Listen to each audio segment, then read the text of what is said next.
So hi hello everyone. So आज आम्ही चाललेलो नागपूर टू दिल्लीला. तर त्यासाठी आम्ही आधी कॅब बुक केली होती आणि आम्ही नागपूर जो दिल्ली आहे त्यामुळे आम्ही नागपूरच्या रेल्वे स्टेशनवर पोहोचलो. सर्वात आधी आम्ही सगळ्यांना रिझर्वेशन असल्यामुळे आम्ही आपली सीटवर बसून गेलेलो. त्यानंतर आम्ही काही व्हिडिओ शूट्स केले ज्यामध्ये ट्रेन शूट्स होते आणि काही फोटोज वगैरे होते ते आम्ही स्टेशनवर शूट केलेले होते. ट्रेनमध्ये कसं टाईमपास करायचं त्यामुळे माझा भाऊ बघा मस्त गेम खेळतो आहे चार्जर लावून. त्यानंतर आम्ही पोहोचलेलो एका स्टेशनवर, उतरलो नाही, फक्त शो दाखवत आहे मी तुम्हाला की हे आमचं जे स्टेशन होतं ते निजामुद्दीनचं स्टेशन होतं. त्यामुळे आम्ही निजामुद्दीनमध्ये उतरलो आणि निजामुद्दीनचं जे बॅक साईडचं जे एरिया आहे, आम्ही गेट नंबर 8मध्ये उतरलेलो. तर त्याचं जे बॅक साईड आहे तेवढं घाण आहे, एवढा रश असतं त्यामध्ये, एवढं भीड वगैरे असतं, खूपच गर्दी असतं.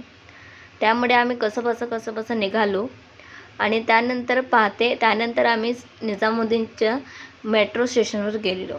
त्यावर आम्ही नोएडा सेक्टर 59चं तिकीट काढलेलो. तिकीट काढल्यावर जे पण आमचं लगेज वगैरे होतं ते सगळं आम्ही आमचं चेकिंग करायलासाठी दिलो. आणि त्यानंतर हे सिस्टम इथे आहे की एक QR कार्ड मिळतो, त्याला स्कॅन करावा लागतो. त्यामुळे आम्ही स्कॅन केलो आणि आमच्या ट्रेनमध्ये बसलेलो. ट्रेनमध्ये सुद्धा जास्त गर्दी नव्हती, त्यामुळे आम्ही तरी थोडी बहुत गर्दी होती तरी पण आम्ही उभ्या गेलेलो.